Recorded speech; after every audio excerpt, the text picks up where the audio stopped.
자, 우리 같이 하나님의 말씀 보도록 할까요? 오늘 우리에게 주신 하나님의 말씀은 데살로니가전서 5장 우리 16절에서 18절입니다. 데살로니가전서 우리 5장 우리 16절에서 18절입니다. 자, 우리 함께 다 찾으셔서 같이 한 목소리로 우리 16절에서 우리 18절까지 우리 말씀 보도록 하겠습니다. 자, 우리 함께 읽을까요? 시작. 항상 기뻐하라, 쉬지 말고 기도하라, 범사에 감사하라. 이것이 그리스도 예수 안에서 너희를 향하신 하나님의 뜻이니라. 아멘. 제가 교회를 시작하고 저에게 항상 마음에 있는 한 문장이 있는데 그것이 무엇이냐면 하나님을 존중할 때 하나님이 우리를 존중하신다라는 말입니다. 저와 가깝게 지내는 지사님이 늘 이 버릇처럼 저에게 하시는 말씀이세요. 내가 하나님을 존중히 여길 때에 하나님이 나를 존중히 여길 줄 믿습니다. 자, 이 말씀이 어디에 나와 있냐면 사무엘상 2장 30절이에요.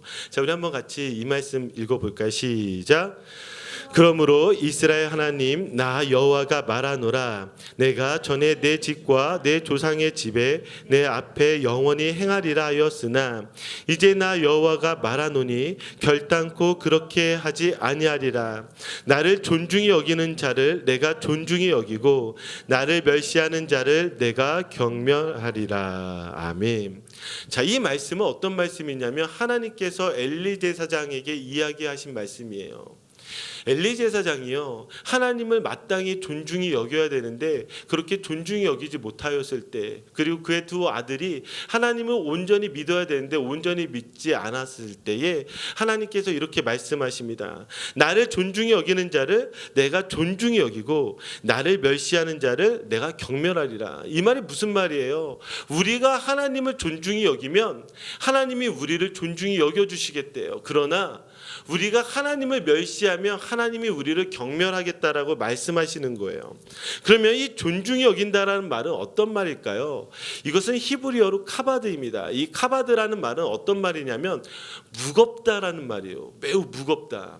이때 당시에 이 고대 근동 지역에서는 이 카바드라는 이 말, 이 무겁다라는 이 말은요, 보물과 혹은 매우 귀중한 것, 혹은 매우 가치 있는 것을 표현할 때 이 카바드라고 표현을 합니다. 여러분 아시죠? 무거운 것일수록요, 이 가치가 나가는 거예요. 옛날 이 시대 때에는요, 무거운 것을 가지고 있는 것이 가장 보물을 가지고 있는 것과 마찬가지입니다. 그러니까 어떤 말이 되는 거예요? 지금 하나님을요, 카바드한다라는 말은 하나님이 정말 가장 소중한 것, 나의 가장 보물과 같은 것, 그렇게 여길 때에 하나님이 우리를 향해서 우리를 그렇게 소중히 여겨주시고 그렇게 보물과 같이 여겨주시겠다고 말씀하시는 거예요. 그럼 이것과 반대되는 말은 무엇이에요? 하나님을 가볍게 여기고 하나님을 가치 없이 여길 때는요, 하나님도 우리를요 가볍게 여기시고 가치 없게 여기시겠다라고 말씀해 주시는 것이죠. 여러분들은 하나님께 복받을 인생이라고 생각하십니까? 여러분 믿으세요? 그렇다고 한다면 여기에서 우리 한 번 더 질문해 볼 필요가 있어요. 하나님이 여러분들에게 복 주실 이유가 무엇이 있을까요? 여러분들에게 하나님이 정말 복 주실 이유가 무엇이 있을까요? 저는 오늘 이 말씀을 여러분들이 꼭 기억하셨으면 좋겠습니다. 여러분들이 하나님을 존중히 여길 때에 하나님이 여러분들을 존중히 여기십니다. 아멘. 그러나 여러분들이 하나님을 경멸히 여기실 때 하나님은 여러분들을 경멸하세요. 그래서 우리가 이 말씀을 잘 기억했으면 좋겠습니다. 그러면 우리가 어떻게 하나님을 존중히 여기며 살 수 있을까요? 저는 하나님을 존중하는 것을 이렇게 표현하고 싶습니다. 감사요. 자, 하나님을 존중히 여기는 것이 무엇이라고요? 감사요. 그래서 시편 50편 우리 23절을 보시면, 자, 우리 한번 같이 읽어볼까요? 감사로 제사를 드리는 자가 나를 영화롭게 하나니 그의 행위를 옳게 하는 자에게 내가 하나님의 구원을 보이리라. 아멘. 여기 뭐라고 이야기하고 있어요? 감사로 제사를 드리는 사람이요, 하나님을 영화롭게 한대요. 그러니까 어떤 말이에요? 하나님을 존중히 여긴다라는 말은요, 내가 하나님께 감사를 드리는 거예요. 내가 하나님께 감사를 드리는 것이 하나님을 기쁘시게 하는 것을 여러분들이 알 수가 있습니다. 자, 여러분, 이 감사는요 매우 중요합니다. 그럼에도 불구하고 우리들이 이 감사를 잃어버릴 때가 많죠. 그래서 오늘 말씀 우리 18절을 보면 이렇게 나와 있어요. 자, 쉬운 성경으로 제가 다시 번역해서 나왔는데요. 모든 일에 감사하십시오. 이것이 그리스도 예수 안에서 여러분을 향한 하나님의 뜻입니다. 그래서 우리가 알아야 되는 것이 무엇이에요? 범사에 감사하라. 모든 일에 감사하라. 모든 것에 감사하라. 이것이 예수 그리스도 안에서 여러분들을 향하신 하나님의 뜻이라고 말씀하시는 거예요. 하나님을 존중히 여긴다는 것은 감사하는 것입니다. 그냥 감사하는 것이 아니라 우리에게 주어진 그 모든 일에 감사하는 것이죠. 자, 그럼에도 불구하고요, 우리는 하나님께 참 감사를 잃어버릴 때가 많습니다. 여러분 한번 아담과 하와를 기억해 보세요. 하나님이 아담과 하와에게요, 이 에덴 동산의 모든 과실을 다 주셨어요. 모든 것을 다 주셨어요. 그러나 한 가지 허락하지 않았습니다. 그게 무엇이었죠? 선악과요. 모든 과실, 모든 실과는 다 먹을 수 있지만 선악과는 먹지 못하게 하셨어요. 그럼 여러분, 하나님께 감사할 수 있어요? 감사할 수 없어요? 감사할 수 있습니다. 얼마나 많은 것을 주셨어요. 그런데 아담과 하와는요, 먹을 수 없는 그 선악과에 집중하였습니다. 그것이 바로 죄예요. 참 신기한 게요, 여러분들에게도 하나님이 너무 많은 것을 주셨습니다. 그렇지 않아요?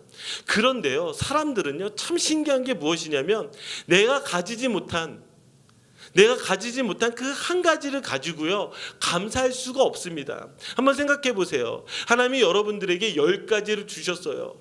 그러니까 보니까 하나, 둘, 셋, 넷, 9개까지 감사할 게 참 많아요. 그런데요, 하나 없는 그 한 가지가요, 참 우리 마음을 무너뜨릴 때가 참 많습니다. 그래서 우리는 이렇게 선택해요.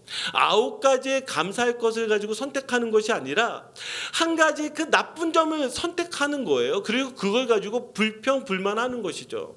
한번 옆사람 얼굴을 한번 살짝 보실까요? 어떠세요? 아름다우시죠? 멋지시죠? 칭찬할 게 얼마나 많습니까? 그런데 신기한 거는요, 꼭 그 얼굴에 감사할 게 참 많은데 못생긴 하나가 딱 눈에 들어와요. 그렇지 않아요? 방금 이게 딱 쳐다봤는데, 저 사람은 왜 눈썹 하나가 왜 이렇게 삐져 올라와 있지? 왜 저 사람은 점의 위치가 왜 여기에 있지? 왜 저 사람은 오늘 세수를 안 했나? 뭐 여러 가지요. 분명히 너무 아름답고 너무 멋진데요, 사람은 참 신기해요. 우리 눈에 들어오는 것은요, 꼭 잘못된 그 한 가지, 감사할 수 없는 그 한 가지가 우리 눈에 딱 들어와서요, 그거 우리들의 마음을 사로잡습니다. 여러분, 닉 부이치치라고 잘 아시죠? 팔다리가 없는 장애우입니다. 이 닉 부이치치가 참 세계를 돌아다니면서 강연을 해요. 행복에 대해서 이야기를 합니다. 자, 한번 여러분 상상해 보세요. 닉 부이치치가 이곳에 딱 서 있어요. 팔다리가 없습니다. 고정해준 그 마이크를 가지고 닉 부이치치가 이렇게 이야기해요. 여러분, 행복하십니까? 사람들이 이 행복하십니까? 라는 이 말에 쉽게 답을 못합니다. 왜요? 우리는 행복하지 않은 너무나 많은 것들이 있기 때문이에요. 근데 그 행복하세요? 라고 질문하는 그 니 부이치치의 얼굴을 보면은요, 너무나 밝게 웃고 있습니다. 그런데 그는 어때요? 팔도 없고요, 다리도 없습니다. 저는 이 질문이 다시 이렇게 바뀌어보고 싶어요. 여러분, 혹시 팔이 하나 없다고 한다면 여러분 행복할 수 있습니까? 여러분, 다리가 2개가 없다고 한다면 여러분 행복할 수 있습니까? 닉 부이치치가 물어보고 있는 여러분 행복하세요? 라고 말하는 이 질문에는 그 의미가 들어가 있어요. 자신을 보라는 거예요. 닉 부이치치가 이야기하는 건 무엇이냐면, 여러분, 저는 팔다리가 없어도 행복합니다. 저는 팔, 다리만 없을 뿐이지 다른 모든 것들을 가지고 있기 때문입니다. 여러분 기억하십시오. 하나님이 여러분에게 주신 것에 감사하십시오. 그럼에도 불구하고 우리는요, 늘 내가 가진 것에 만족하지 못하고 내가 가진 것에 감사하지 못하고요, 내가 가지지 못하는 것에 우리는 집중하기 시작하는 거예요. 여러분, 마귀는요 늘 이렇게 여러분들에 접근하는 거예요. 지금 이 에덴 동산에 수많은 과실들이 있지만 내가 먹지 못하는 그 선악과만 보게 하는 거예요. 하나님이 내게 너무나 많은 것을 주셨지만 내가 가지지 못하는 그 한 가지에 집중하게 하는 거예요. 그래서 여러분들의 인생을 불행한 것처럼 여러분들에게 속삭이고 있는 것입니다. 여러분 이것을 이겨내셔야 돼요. 제가 요즘 저희 첫째 아들, 이제 티네이저죠. 저희 첫째 아들을 제가 꼭 안아줄 때마다 하는 말이 있어요. 그 말이 무엇인 줄 아세요? 제가 꼭 안아주면서 이 말을 합니다. 하민아, 너가 내 아들이어서 너무 고마워. 하민아, 정말 세상에 수많은 사람들이 있지만 너가 내 아들이어서 너무 고마워. 제가 이렇게 인사를 하고 허그를 해주는데 갑자기 하민이가 저를 꼭 안는 거예요. 그래서 하민이가 뭐라고 그러냐면 아빠가 내 아빠여서 너무 고마워. 감동이지 않습니까? 뭐 연출한 건 아니고요. 이게 딱 안아주는데요, 제 마음이 확 녹아내리는 거예요. 제가 왜 제 아들에게 그렇게 인사하기로 결정을 했냐면, 저는 제 아들 하민이가 저의 아들인 것을 정말 감사하기로 결정했어요. 공부를 잘하든지 못하든지, 운동을 잘하든지 못하든지, 이 아이가 어떤 성격이든지 간에 이 아이가 나의 아들인 것에 대해서 내가 고마워하고 감사하기로 결정했어요. 왜요? 내 아들이니까요. 그래서 그렇게 안아주고 그렇게 표현을 할 때에 제 마음 가운데 얼마나 이 아이를 향한 사랑이 더 커져가는지를 모르겠습니다. 사랑하는 성도 여러분, 우리는요 늘 내가 가지지 못한 것에 집중하고 우리는 그것 때문에 인생을 불행하게 할 때가 참 많아요. 그러나 성경은 우리에게 명확하게 이야기합니다. 여러분, 감사하십시오. 하나님이 이미 여러분들에게 주신 것들을 가지고 여러분 감사하시기 바랍니다. 지금 말씀 가운데 여러분 모든 일에 감사하십시오. 범사에 감사하라. 이 말은 어떤 말이 되는 거예요? 하나님이 여러분들에게 너무나 많은 것들을 이미 주셨다라는 거예요. 그러면 이 감사는 어디에서부터 시작이 돼요? 여러분들이 받은 것에서부터 여러분 시작이 되어지는 것입니다. 이 감사가 여기에서 시작이 되어지지 않으면 무너지게 되는 거예요. 그래서 여러분 항상 이 감사는요 여러분들이 가지고 있는 것에서부터 시작하셔야 됩니다. 다. 그리고 이 말씀에서 우리가 한 가지 더 우리가 배워야 되는 건 무엇이냐면, 지금 모든 일에 감사라고 하는 말은요 내 마음에 감사가 느껴지기 때문에 감사라고 이야기하는 것이 아니라 이것을 의지를 가지고 감사를 이야기하라고 이야기하는 거예요. 감사는요 내가 감사하기 때문에 감사하라고 표현하는 것이 아니라 하나님의 뜻이기 때문에 감사라고 이야기하는 거예요. 이걸 조금 더 설명해 보도록 하겠습니다. 그러면 어떻게 우리가 감사할 수 있을까요? 자, 우리 빌립보서 4장 우리 6절 7절 말씀을 한번 보셨으면 좋겠는데, 자, 우리 한번 이 말씀 같이 읽어볼까요? 시작. 아무것도 염려하지 말고 다만 모든 일에 기도와 간구로 너희 구할 것을 감사함으로 하나님께 아뢰라. 그리하면 모든 지각에 뛰어난 하나님의 평강이 그리스도 예수 안에서 너희 마음과 생각을 지키시리라. 아멘. 여기 뭐라고 이야기해요? 아무것도 염려하지 말고 다만 모든 일에 기도와 간구로, 그리고 한 문장으로 다시 표현하고 있죠. 감사함으로 주께 아뢰래요. 그러니까 감사함으로 주께 기도하래요. 이게 중요하대요. 그러면 어떤 일이 일어나냐면 7절을 보니까, 자, 기도하면 여러분 어떤 일들이 일어나요? 지금 우리에게 있는 모든 문제들이 해결돼야 되지 않습니까? 그런데 너에게 있는 문제들이 해결될 거야. 성경은 지금 이렇게 이야기하지 않고 뭐라고 이야기하냐면 7절을 보니까 하나님의 평강이 그리스도 예수 안에서 너희 마음과 생각을 지키시리라. 우리가 감사함으로 표현하기 시작하면 우리 안에 어떤 일들이 일어나기 시작하냐면 하나님의 평강이요 여러분들의 마음을, 여러분들의 생각을 지켜주신대요. 그럼 여러분들의 마음과 여러분들의 생각을 어떻게 지켜주시는 거예요? 하나님이 반드시 여러분들을 도와주신다는, 하나님이 여러분들을 사랑하신다라는 그 사실을요 변함없게 만들어 준다라는 것이죠. 저희 이번 청년부 수양회는 야고보서를 가지고 저희가 같이 말씀들을 나누었는데요. 이 야고보서는 예수님의 동생인 야고보가 쓴 편지입니다. 야고보가 누구예요? 예루살렘 교회 담임 목사입니다. 그가 교회들을 바라보면서 교회들을 향해서 이 말을 꼭 하고 싶었던 거예요. 근데 그 말이 무엇이었냐면 첫 번째가 어떻게 시작하냐면 이렇게 시작해요.